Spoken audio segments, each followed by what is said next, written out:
El presidente de Estados Unidos, Donald Trump, suspendió los ataques contra la infraestructura eléctrica de Irán, que quede claro, todo lo demás sigue igual, tras revelar conversaciones buenas y productivas con autoridades de dicho país. Esto sucede luego de que Trump impusiera un ultimátum de 48 horas a los iraníes a partir del sábado para iniciar los ataques a la red eléctrica si el régimen no abría el estrecho de Hormuz. Y miren lo que pasó. Las autoridades iraníes desmintieron las conversaciones con Trump. Atribuyeron dichas declaraciones a un intento de manipular el precio del petróleo, lo cual, en sentido estricto, pues sí le salió a Trump porque bajó el precio del petróleo. De igual manera aseguraron que el estrecho de Hormuz continuará cerrado. Por su parte, el portavoz del Ministerio Exterior de Irán reiteró que no ha habido alguna negociación con Washington, a pesar de que han recibido mensajes de aliados de Estados Unidos que piden negociar para poner el fin a la guerra. A raíz de esta pausa en los ataques a Irán, el petróleo intermedio de Texas cayó 9,94% a $88,47 el barril. Ahí lo tiene en pantalla. En tanto que el precio crudo Brent cayó 10,9 para cotizarse en $99,94. Por su parte, las acciones en Wall Street subieron tras las fuertes pérdidas registradas en otras partes del mundo. Los mercados financieros han tenido fuertes oscilaciones tanto a la alza como a la baja, desde que comenzó la guerra de Estados Unidos e Israel contra Irán debido a la incertidumbre sobre cuánto tiempo puede durar todo esto. Conversemos, y qué mejor que hacerlo, con Moisés Garduño, profesor e investigador de la Facultad de Ciencias Políticas y Sociales de la UNAM y especialista en Medio Oriente. Moisés, como siempre, gracias por tu tiempo. ¿Cómo te va? Muy buenas noches. Buenas noches, Javier. Buenas noches a la audiencia también. Gracias. A ver, para que echemos a andar la conversación, ¿habrá diálogo o no habrá diálogo? ¿Qué estará pasando? ¿O Irán no quiere reconocer que hay diálogo? ¿Qué supones? Yo pienso que hay conexiones a través de países terceros como Pakistán, que es el único país con el que Irán ha reconocido haber entablado comunicación en las últimas horas, pero no creo, Javier, que en estos momentos ni Irán ni Estados Unidos estén buscando una desescalada en términos reales. Si nos vamos a los datos, a pesar de lo que diga Trump o lo que diga Israel o lo que diga Irán, en estos momentos hay unos equipos militares con equipos anfibios dirigiéndose al Golfo Pérsico con aproximadamente 2,500 efectivos norteamericanos de fuerzas especiales. Al mismo tiempo, vemos cómo en el caso de Israel sigue habiendo ataques todavía en algunas instalaciones del sur de Irán y al mismo tiempo algunos misiles iraníes todavía siguen cayendo en países del Golfo, particularmente en Kuwait y en Qatar, que han también logrado hasta cierto punto, pues esquivar algunos misiles y parar unos cuantos drones. Todo esto yo creo, Javier, es más bien una pausa táctica, una pausa en donde Trump sabe que entre semana es difícil lidiar con los mercados y hace este tipo de declaraciones para mantener una cierta estabilidad, pero es una estabilidad temporal, porque el patrón que nos ha enseñado la guerra es que desde el 28 de febrero hasta hoy, los fines de semana son precisamente los más fuertes porque los mercados cierran, abren los domingos en la noche. Entonces, la mayor parte de la actividad militar se da entre viernes y sábado esperando ganancias tácitas por parte de todos los actores y precisamente en estos momentos hemos llegado a un punto donde los probables bombardeos sobre plantas desalinizadoras o plantas de generación eléctrica podrían dar un golpe muy fuerte a los mercados en términos de estabilidad. Entonces yo creo que Trump está recalibrando las fuerzas militares, ha gastado además 18,000 millones de dólares, Javier, y otro dato duro es que ha pedido 200,000 millones de dólares al Congreso en Estados Unidos para seguir adelante con esta guerra. Por eso yo pienso que aunque hay comunicación o hay conexiones, no hay diálogo todavía en términos de desescalada, Javier. Es un poco pesimista lo que digo, pero me baso en los datos, en reportes internacionales y en información fidedigna que nos dice que la guerra va adelante y que esto es parte de la guerra en términos mediáticos. La crisis del estrecho de Hormuz no para, ¿verdad? Al contrario, Javier, estamos especulando también nuevas formas de crisis, no solamente con el petróleo, sino también con el gas y algunos derivados del gas como el helio o el azufre.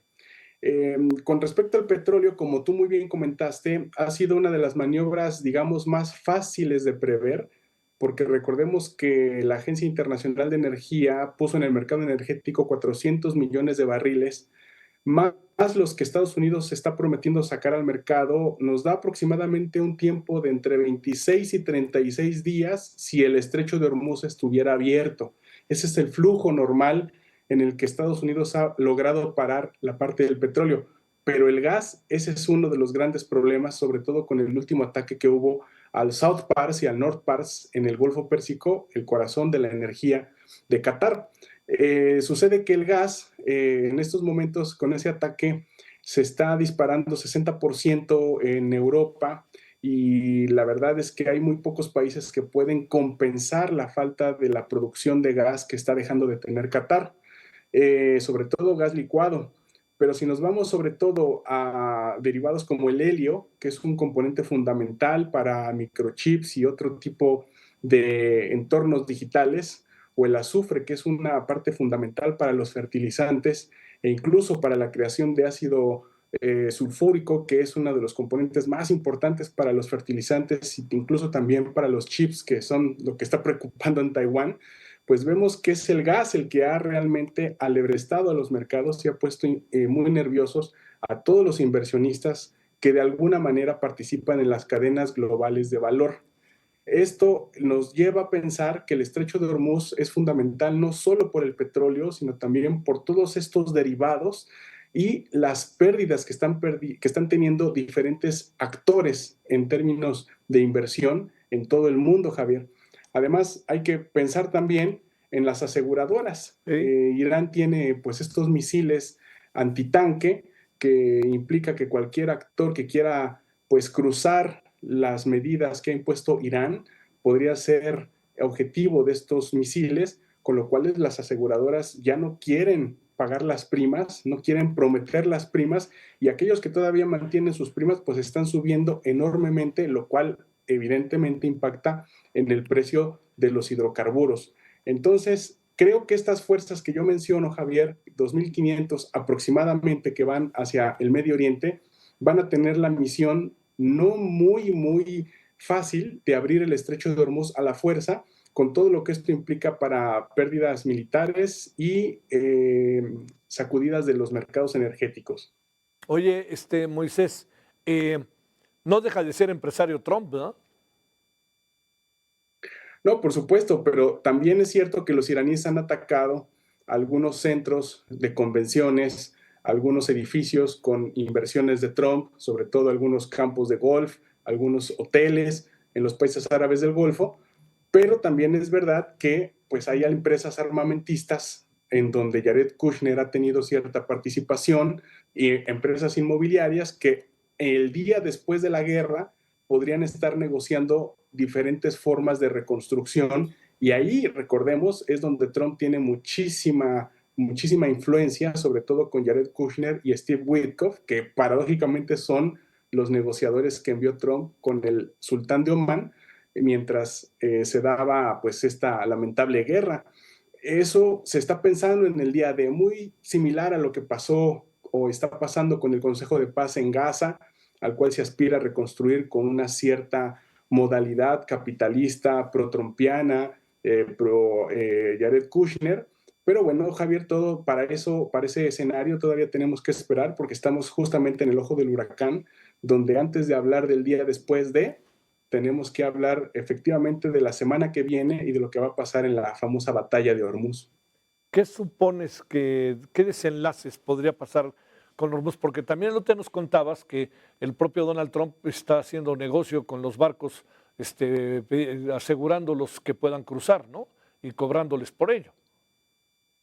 Bueno, ahora se ha visto, Javier, que ese negocio también se le vino abajo, porque nosotros pensábamos en cuáles son los detalles tácticos para una escolta en caso de que algún Claro. petrolero quisiera ser resguardado por Donald Trump.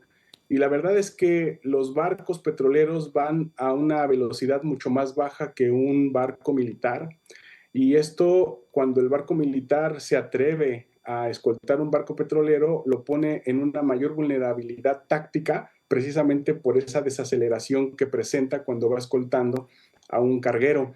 Si esto lo multiplicamos por el número de barcos, de tanques y buquetanques que podrían escoltar los Estados Unidos, es una cuestión táctica sumamente compleja y difícil, considerando que los iraníes dentro del Golfo Pérsico tienen al menos 14 islas útiles en términos de defensa, con instalaciones balísticas listas para atacar en caso de que se crucen estas líneas.